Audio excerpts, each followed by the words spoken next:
Hello everybody, how are you doing? Now today I want us to talk to the sound people or to the audio gurus and audio techs, and this is your lesson today. I want us to talk about feedback, and many people have encountered feedback in their setups.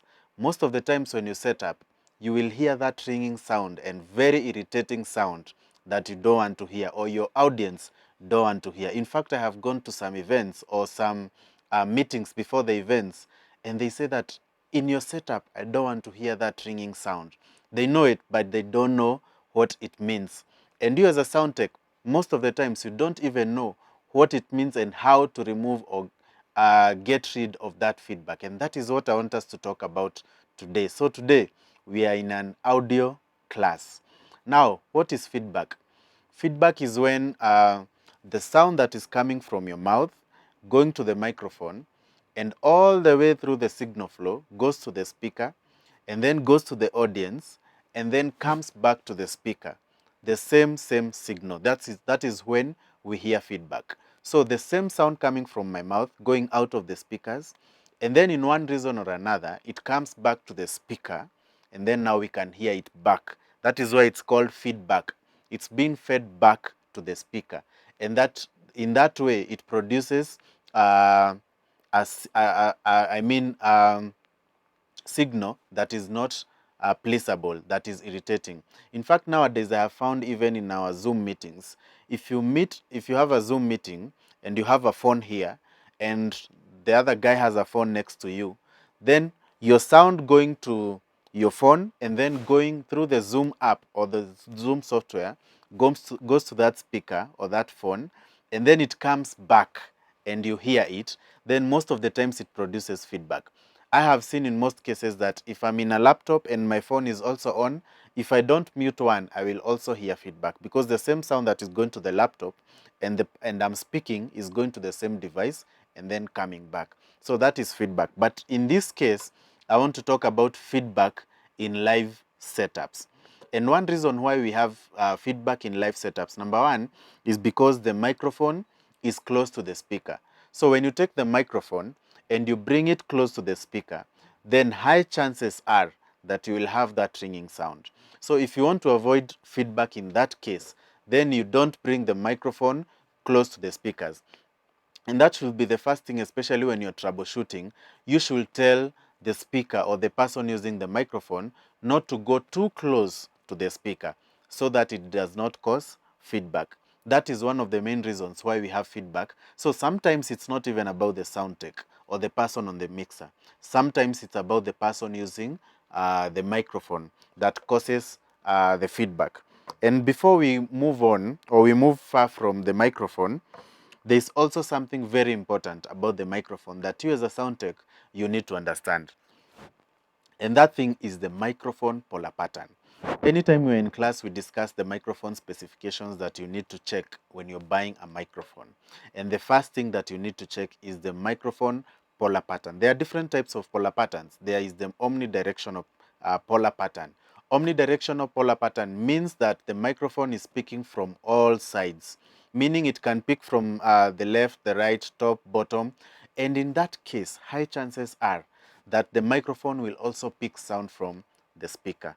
And if it picks sound from the speaker, then you will have feedback, as we first defined what feedback is. So that is something that you need to check. If you are using a microphone for live sound situations, then an omnidirectional microphone is not the best microphone for you to buy. Now, if you're using it, for example, in recording like the one I'm using, it's an omnidirectional microphone, then there's no problem because there's no speaker around. So we don't have that problem of feedback. Another one is the cardioid polar pattern.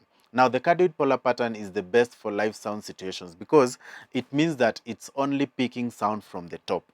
The microphone is picking sound from the top. So the place that you place your mouth or you place your microphone close to the mouth is the place that the microphone is picking its sound from. So it does not pick from anywhere else. But we also have supercardioid that I have found in our market, and it's very common, but most people do not understand because you might find it cheaper and then you buy it because it's cheaper. but this microphone picks sound from the top and also from the bottom. So if you're using a microphone and the speaker is just next to you in front of you, then it also picks from the bottom and you will have problems with feedback. So you need to check the microphone polar pattern. And to be safe, just go and buy a cardioid polar pattern microphone if you're using it for live sound situations. So live sound situations means events where there is live band, where there is a microphone and a speaker close, where maybe in houses of worship, in churches, and so on and so forth.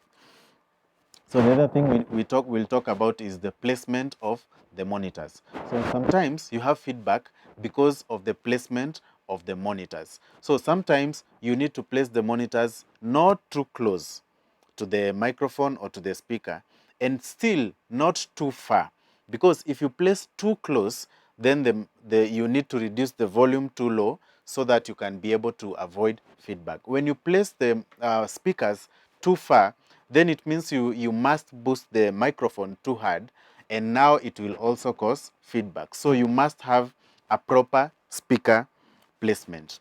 The other thing which is also very common, especially in house of worship, it's the gain structure.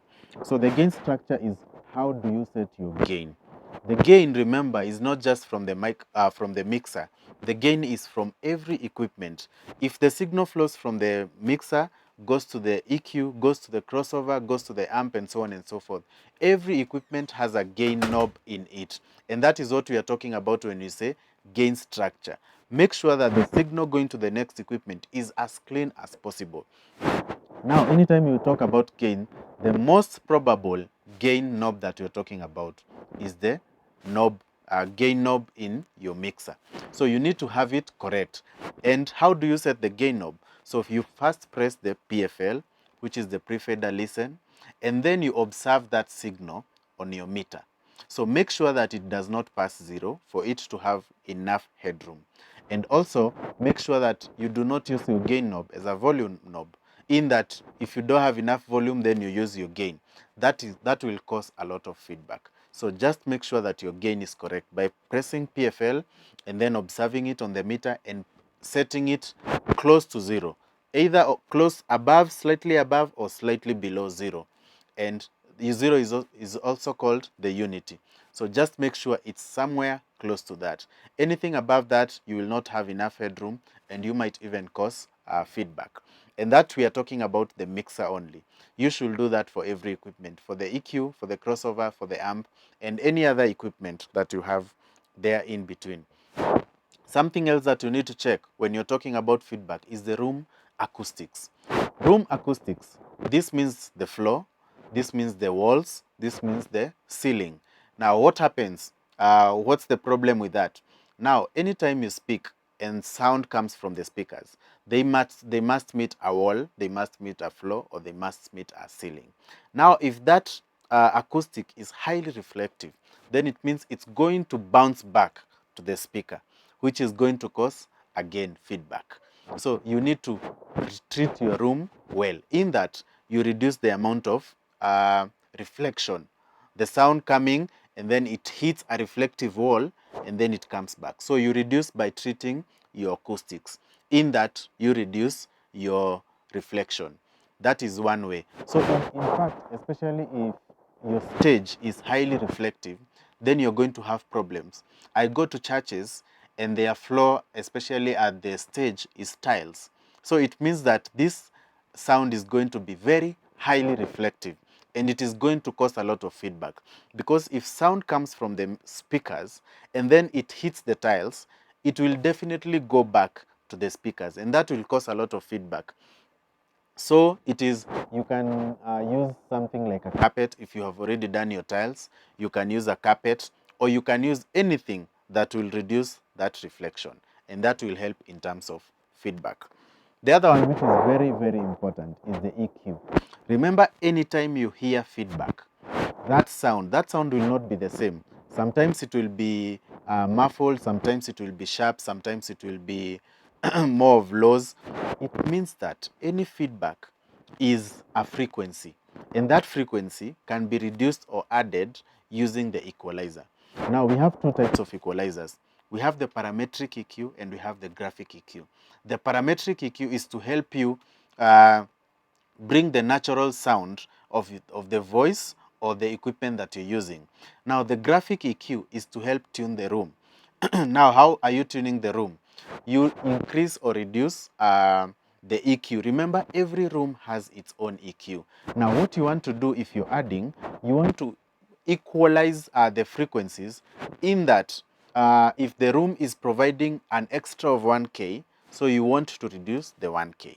So how do you do that? You get hold of the 1K, you increase. If it brings feedback, then you decrease. If it doesn't bring feedback, then you take it back to 0. So you use the graphic EQ to tune that room. Every room, if you put your frequencies at 0, most likely it will bring feedback because it has its own frequencies. So you just get hold of one frequency, you increase it, and then if it doesn't bring any problem, you bring it back to 0, meaning that frequency has no problems in that specific room. And if you increase it and then it brings a lot of problems, then you decrease that frequency, because it means that room has a lot of that specific frequency. That's why it's not good, especially when you go to most churches, you find that their EQ is either U-shape or it's a perfect curve, and that is not how it's supposed to be, meaning that person does not know how to set the graphic EQ. You should not set a perfect curve. You should increase a frequency. If it has a problem, then you reduce. You deal with each frequency at a go, and that is how you will reduce feedback in your houses of worship or in your setups. Those specific reasons. Number one, check the polar pattern, check how the speaker is using the microphone, check the acoustics of the room, and also make use of your equalizer. That has been our class today. This is Pudig Group Limited. See you in class. Thank you.